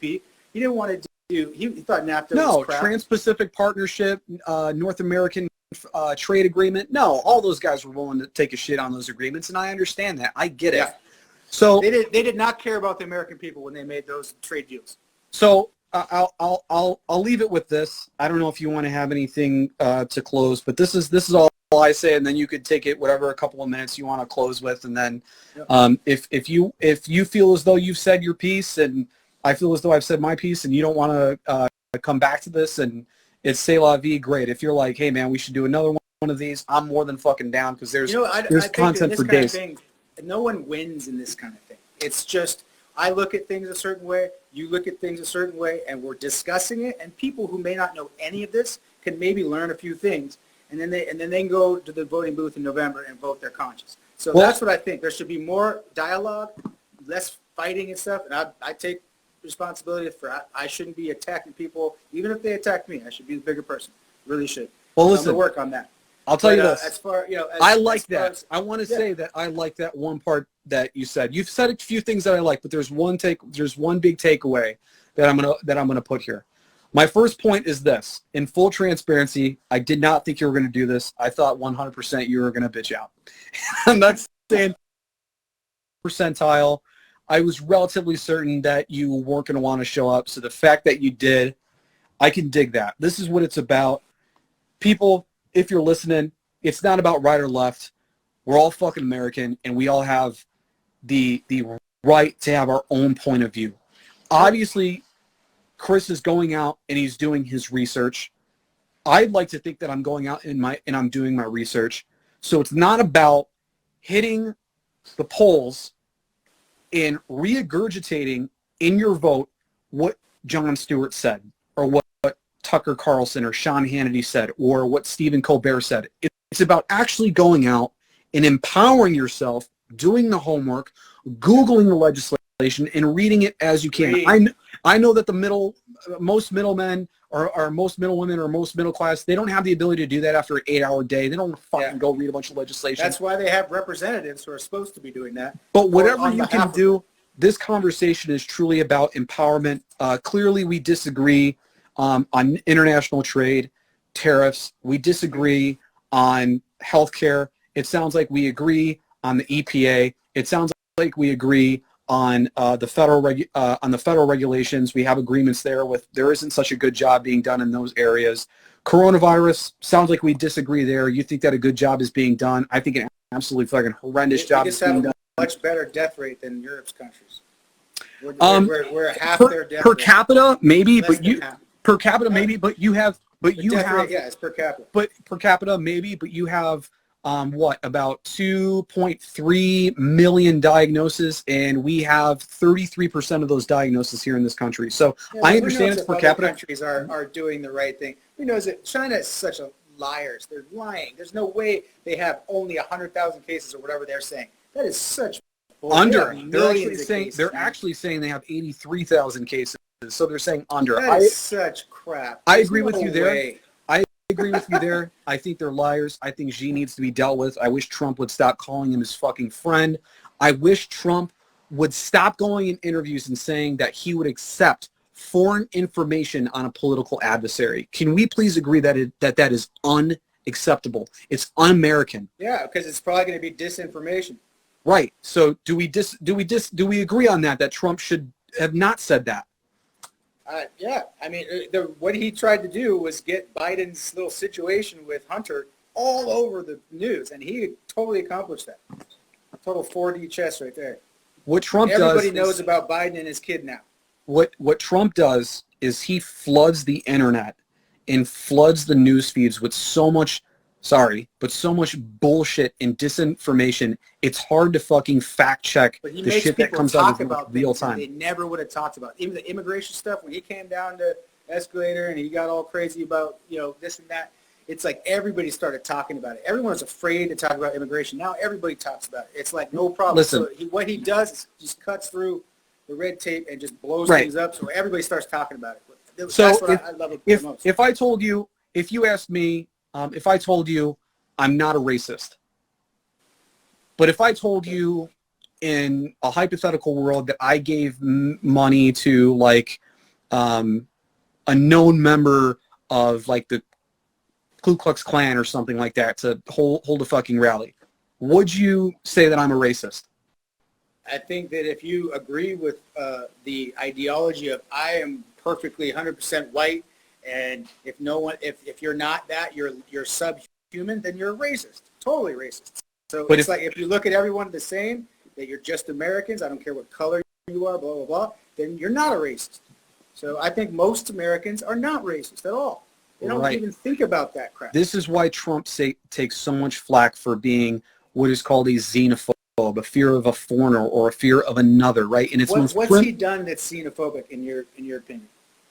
A lot of his legislation affects minority neighborhoods. How? A lot. It's all illegal immigrants, right? This would be no, not necessarily illegal immigrants. What's he doing? Look at if you look at the coronavirus and you look at the vast difference of neighborhoods that it's hitting, low income minority neighborhoods that it's hitting, his response to it, his denial of certain things in the legislation, we can do, that's a whole another conversation, climate. Just be specific on that stuff, because it's like, if you're in the country illegally, he's the executive, there's laws written where you deport them or you give them a chance to say their name in court, and if they don't have it, you go, you're out. It's like, that's illegal immigration. If we don't have these laws and we're not going to execute them, what's the point of having the laws? Well, Chris, we're an asylum-seeking country. That's part of our agreement on the world stage. When there's South American countries that are coming to here for asylum. Why do they all come here? Why do they all come to America? Because we're an asylum country. We're so bad. So many Americans America sucks. America's not great. Why does everyone want to come here then? When I was in Washington, D.C., and I had a chance to travel with a lot of people who were from different parts of the world, they really like it here. They didn't shit on anything that was here. They didn't talk bad about it. They said, I'm very grateful to be here. I think that there's things that we could do better. And they're just as American as you and I, man. They came here with a fucking dream. And I'm not saying illegal. My mom's side's Mexican. They came in the 50s when American corporations were like, we need you, we need workers. It was no problem. They could come over, this and that. They all got amnesty over the years. But in year 2000, 2001, the tax hit. I know. At the base of the Statue of Liberty, man, give us you're tired, you're poor, you're weak. That's not in the Constitution. And I'm going to just some poem by Emma. But it's part of our American culture. Give us the wretched, give us the poor, give us the people that you don't want. Bring them here. I don't want them to live off a welfare state. But those people, they will contribute given the chance. They will be contributing members to society given the chance. I'll put it this way. Tucker Carlson recently ran an article about federal crime rates and how a vast majority, I'll send you the link, how a vast majority of the federal crime rates are immigrants, are illegal immigrants. The issue is all of the crimes that he put up that were listed as federal crimes, they're not federal crimes at the state level. Okay. If you come here and you rape someone as an immigrant, it's a federal, as an illegal alien, it's a federal crime because you're not supposed to be here. It's illegal. But if you did that, or if I did that, it wouldn't be a federal crime. So all of his statistics were skewed. They were inflated. I think they're just trying to make it harder on illegal immigrants. What do you think about merit-based immigration, where it's like if you've got a certain education level, skill level, you get in over the person who doesn't have those education and skill levels? I actually think that's what Australia has, merit-based. I actually think in certain capacities that could actually probably help universal health care, where you have 1.3 million job openings, And the reason why American employers can't fill them is because nobody has the damn skills. We have to get dudes from India, and you can only give so many visas. It's like, look, if all the dudes in India have those skills, get them over here now, because all that's going to do is help our economy. If people are getting six-figure jobs, those people, come on in. If you have the skills, we want to do that. We want to do that. And the guys that you shit on, listen, listen, there were some things that, well, actually not some things. I agreed with Bernie Sanders specifically said this, and people can classify me as a Bernie bro all they want. I'm an objective person that looks at fact. Like I said, I liked Mitt Romney when he first ran, but he just didn't have a plan for anything he was saying. I look at Bernie Sanders, and he said specifically this: when you have universal health care, we're going to need physicians, we're going to need doctors and practitioners and nurses, but we don't have enough. It's an underserved community here. Yeah, look at the UK. They're a third understaffed with doctors, a third understaffed with nurses. They don't even have it. So when you offer incentives, to bring people here who have a skill, who have a trade, and you bring them here, I'm all about that. There's people. I don't care what they look like or where they're from. Yeah, they've got there's skills, people who are on the left. But you know what? I also want those people who are coming for the peace. Coming for the piece of the American dream, because that is what makes us. Yeah. It is a cultural melting pot. If you don't have a skill, but you know what? You're fighting for your family and you're leaving a war-torn country, which was probably caused by American intervention anyways, because we sold your government weapons, because we overthrew a specific government that we didn't like, because we interfered with your election, because we were trying to locate your cartel. And you could look this up. This is actually in a book by Ventura called Manifesto. He goes over very specifically how we've sold weapons to lower-ranking cartel in Mexico because the CIA wanted to track the serial numbers on those weapons. That was the Fast and Furious thing. Obama didn't get impeached for that. And it didn't work. Freaking border patrol, you know what? Agent who died because of that. And I will agree with you. Obama wasn't the greatest fucking president either. He's a legacy-preserving guy who pandered and catered to a specific group of people. I had high hopes for that guy, and he disappointed me. But you know what? Yeah. The bombings in one thing in 8 years. The bombings in Yemen, the bombings in Afghanistan, Pakistan.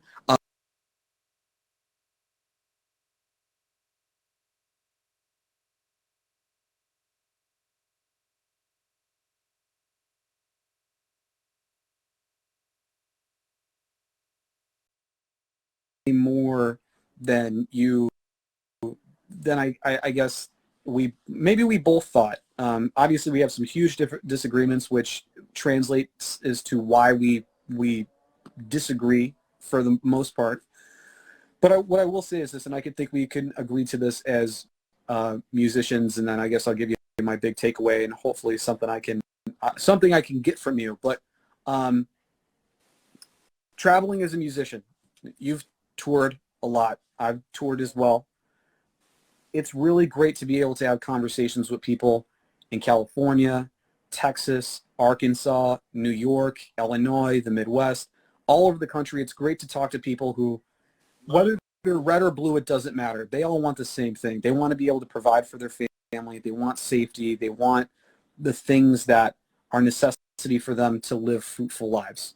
We all want that, despite whether you vote fucking Trump, whether you like Ted Cruz, and don't even get me into the whole Cambridge Analytica thing with him and Ted Cruz, because that's a whole different argument too, with analytics and all that shit. Anyways, everybody wants the same thing.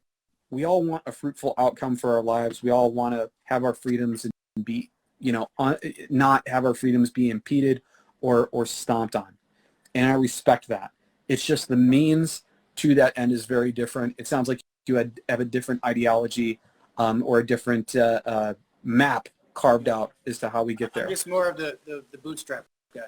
It's like it's hard for me to when we have so many.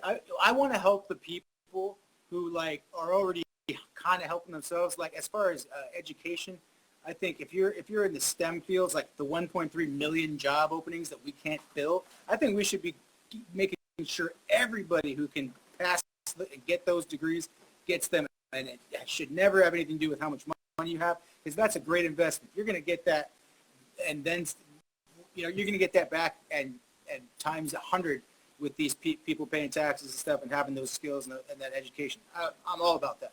I got to tell you. Humanities, I don't want to pay for anyone to have a sociology degree. I don't want to pay for anyone to have political science degree or private studies or gender studies. I'm not into that. You're right. Private institutions, education, whole different argument as well. Yeah. Private institutions should be able to charge wherever the fuck they want. I don't care. Public institutions, though, they get government subsidies anyways. Yeah.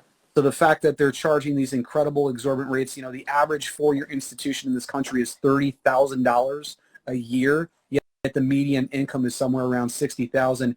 How the fuck does that work? It's heartbreaking when you see people who spend $140,000 to get, a sociology or like some kind of a history studies degree or something, and they're at Starbucks. It's like, oh my God, that's horrible.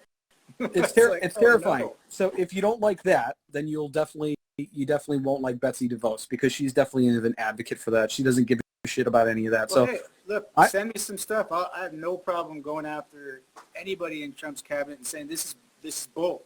Respond. Same to me. Send me your sources. I'll send you mine. Hold on. Can I get one thing from you? This is very simple. Yep. I truly believe that you've got some fans out there who enjoy your music a lot. Yeah. Obviously come to your shows. But can we just try to extend that olive branch a little bit more on social media? Yeah, man. It's like the last few days have just shown me that we are all guilty of going overboard with our anger and lashing out. Nobody's better than anybody standing on some pedestal being better than somebody else. Like that's a part of what I was doing. I'm like, okay, you guys want to say I'm this, I'm that. Well, let me pull it out of you. And that's what I've been doing. It's like, let me pull out the worst in you by being the worst in me. And it's like it was almost like a force took over me and doing that kind of stuff. It's and it doesn't work. I should be much more calm and cool-headed about it. And that's what I'm going to do going forward. I like the sound of that. I think when you posted this on your Trapt page, when you posted this on your personal fan page, and you had some of your fans that were taking a shit on me and taking a shit on my band, and just not being, very not being very nice people, I responded to them. And I think that you saw some of that where I responded to them and I said, that's cool, that's fine. You could think what you want, but at the end of the day, I hope you come into this conversation with an open mind, and I'm really excited to hear your feedback and what you have to say. And actually, a lot of those people, and you can look it up, a lot of those people were like, wow, that's actually really cool. Well, hopefully you're not doing this for likes. I'm not doing this for likes or follows. I don't give a shit if anybody follows this page. I really don't care. It was to genuinely have a conversation. Obviously a smart dude who's a good debater, and I've impressed me as far as being able to come on the left side, which I feel is a lot hard to do for a lot.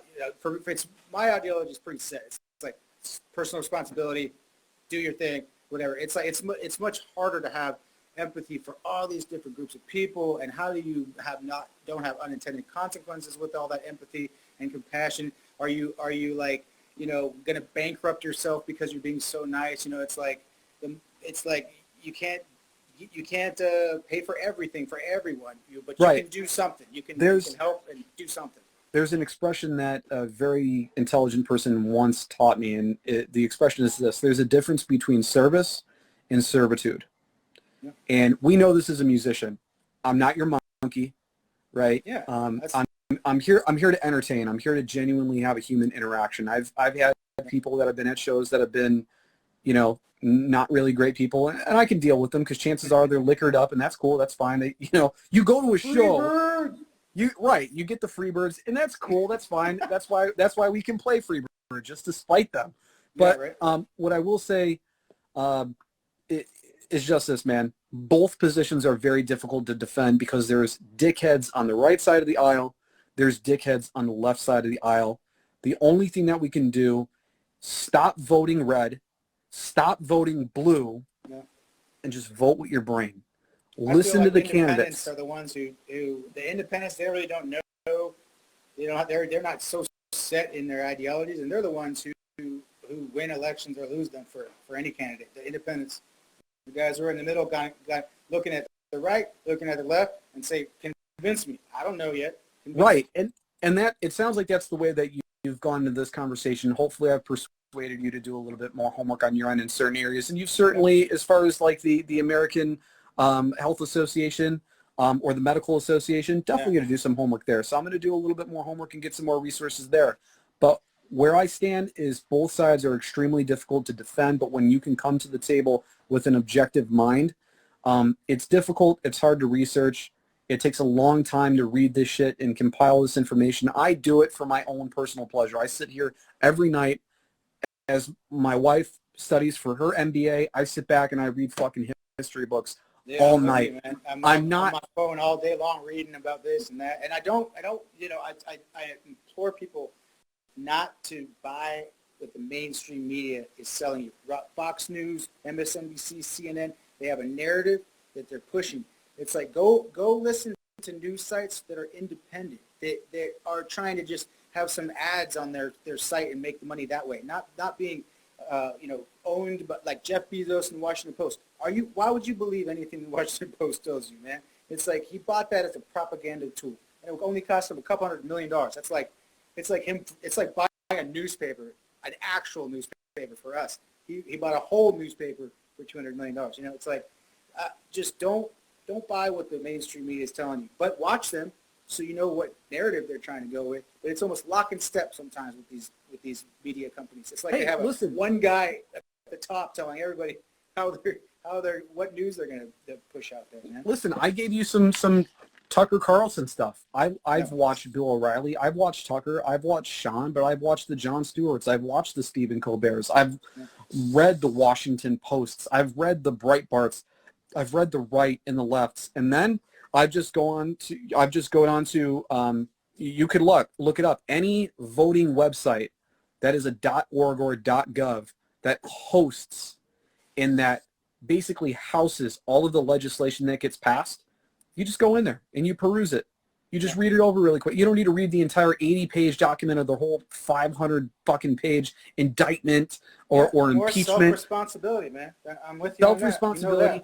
You know I'll side with you there. But what I'm saying is there's a lot of come up with programs to help empower people, to help them, because it's not just going to happen by people going, I feel like being empowered today. You have to create, and this could take an entire generation of cultivation to carry on the sense of empowerment. Being empowered is a resource. It's not something that automatically comes, and you need to have people that have programs that help you facilitate that. So I'm going to leave it at that. Listen, man, again, it was, excuse me. It was a good time chatting with you. Yeah, it was a conversation. I enjoyed it. For sure. Hybrid to a debate. Definitely do it again, man. I'd appreciate it. I'll send you sources. Send me mine. I'm looking forward to, because that's just the way I am. I am going to go back and read some of these comments and hear, despite how shitty they might be. Listen, despite everything that's going on, stay safe, stay healthy, stay happy. And when we come to Chicago, no boxing match, just some beers. I like that, man. That sounds good. That sounds good to me, man. So cheers. Have a good one. And, yeah, man, send me your stuff. Right on. I will. Later, boss. Yeah, bye.